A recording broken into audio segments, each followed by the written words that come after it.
नमस्कार. आज आपण अशा एका गोष्टीबद्दल बोलणार आहोत जी आपल्या सगळ्यांच्या ओळखीची आहे, पण तिची खरी ओळख ती मात्र आपल्याला नसते. हो, मी बोलतोय दुर्वा गवताबद्दल. चला, या सामान्य दिसणाऱ्या गवताच्या आत दडलेल्या विलक्षण जगात एक फेरफटका मारूया. आता मनात प्रश्न येईल की एका साध्या गवताच्या पात्यात असं काय मोठं रहस्य असणार आहे.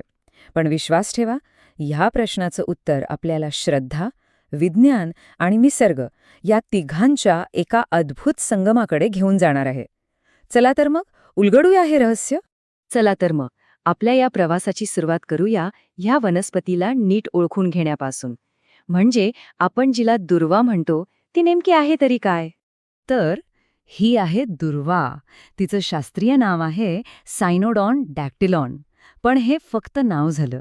खरं तर ही फक्त एक सामान्य गवतवर्गीय वनस्पती नाहीये. ही पवित्र मानली जाते, हिच्यात औषधी गुणधर्म आहेत आणि महत्वाचं म्हणजे ही वर्षानुवर्षे टिकते. अच्छा, दुर्वा ओळखायची कशी? खूप सोपं आहे. जमिनीवर पसरलेली दिसेल, तिची मुळं अशी गाठदार असतात आणि काय, वाढते पण खूप झपाट्याने. तिची ही हिरवीगार, निमुळती पानं तर आपल्या सगळ्यांच्याच परिचयाची आहेत, नाही का? पण ही तर झाली फक्त वरवरची ओळख. तिचं खरं जग ते तर याच्या खूप पलीकडे आहे. आणि आता आपण वळूया दुर्वेच्या पहिल्या आणि माझ्या मते सर्वात महत्त्वाच्या रहस्याकडे. ते म्हणजे या वनस्पतीचा आपल्या श्रद्धेशी, आपल्या संस्कृतीशी असलेला एक अतूट, घट्ट संबंध. 21 हा आकडा बघा. दुर्वेच्या धार्मिक महत्वाच्या अगदी केंद्रस्थानी आहे हा आकडा. आपण बघतो की गणेश पूजेमध्ये 21 दुर्वांची जुडी अर्पण केली जाते. ही एक खोलवर रुजलेली परंपरा आहे. पण कधी विचार केलाय की नेमका 21 हाच आकडा का? ह्यामागे काय श्रद्धा आहे? तर ह्यामागे एक खूप दृढ श्रद्धा आहे. असं मानलं जातं की विघ्नहर्त्या गणेशाला जर तुम्ही 21 दुर्वा अर्पण केल्यात तर तुमच्या आयुष्यातले सगळे अडथळे, सगळी विघ्न दूर होतात. म्हणजे ही केवळ एक प्रथा नाहीये, तर एका मोठ्या विश्वासाचं, एका मोठ्या आशेचं ते प्रतीक आहे. आणि हो, दुर्वेचं महत्त्व केवळ गणेश पूजेपुरतं मर्यादित नाहीये. तिला शांती, समृद्धी आणि सकारात्मक ऊर्जेचं प्रतीक मानलं जातं. असं म्हणतात की तिचं नुसतं अस्तित्वच आपल्या आजूबाजूच्या वातावरणात एक प्रकारची सात्विकता, एक पॉझिटिव्हिटी आणतं. बरं, आता श्रद्धेच्या जगातून थोडं विज्ञानाच्या जगात येऊया. कारण दुर्वेचं जे दुसरं छुपे जग आहे ना, ते म्हणजे तिचे औषधी गुणधर्म. आणि हे काही आजचं नाही. आयुर्वेदात हजारो वर्षांपासून हे गुणधर्म वापरले जात आहेत. आयुर्वेदानुसार दुर्वेचा सगळ्यात मोठा गुणधर्म म्हणजे ती शीतल आहे, म्हणजे शरीराला थंडावा देणारी. इतकंच नाही, तर ती रक्तस्राव थांबवते आणि जखमा भरून काढायलाही मदत करते.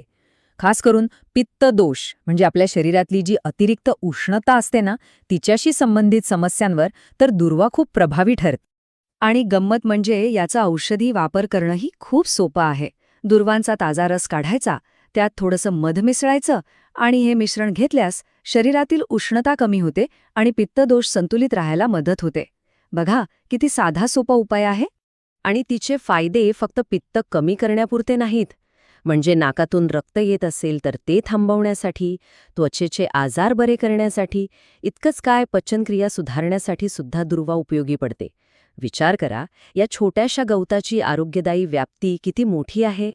चला, आता आपण दुर्वेच्या तिसऱ्या पैलूकडे वळूया. हा पैलू आपल्याला तिच्या पर्यावरणीय महत्वाची जाणीव करून देतो. ती फक्त आपल्यासाठीच नाही, तर संपूर्ण निसर्गासाठी एक संरक्षक आहे, एक गार्डियन आहे. कसं काय? तर बघा, दुर्वेची मुळं जमिनीला इतकी घट्ट धरून ठेवतात की त्यामुळे जमिनीची धूप थांबते. आणि म्हणूनच लॉन, बागा किंवा अगदी मोठमोठ्या खेळाच्या मैदानांवर सुद्धा याच गवताचा वापर केला जातो. कारण ते खूप कणखर आहे, खूप टिकाऊ आहे. आणि तिच्या या अविश्वसनीय कणखरपणामुळे, तिच्या या कधीही न हरण्याच्या वृत्तीमुळे तिला एक खास नाव मिळालं आहे, अमर गवत. आता तिला अमर गवत का म्हणतात हे समजून घेऊया. कारण ती कुठल्याही परिस्थितीत तग धरते.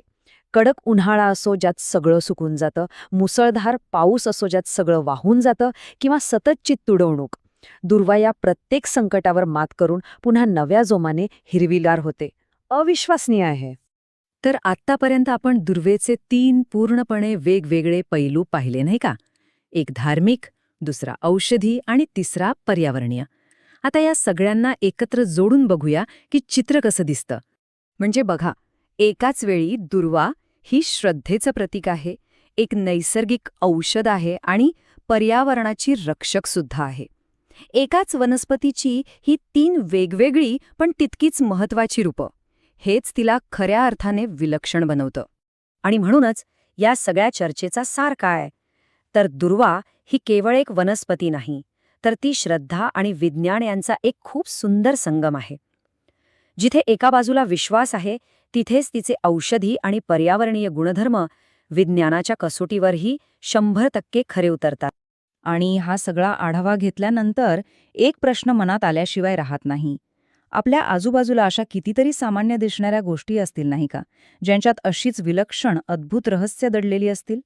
कदाचित पुढच्या वेळी जेव्हा आपण गवतावरून चालत जाऊ, तेव्हा त्याकडे फक्त गवत म्हणून नाही, तर एका वेगळ्याच नजरेनं पाहू.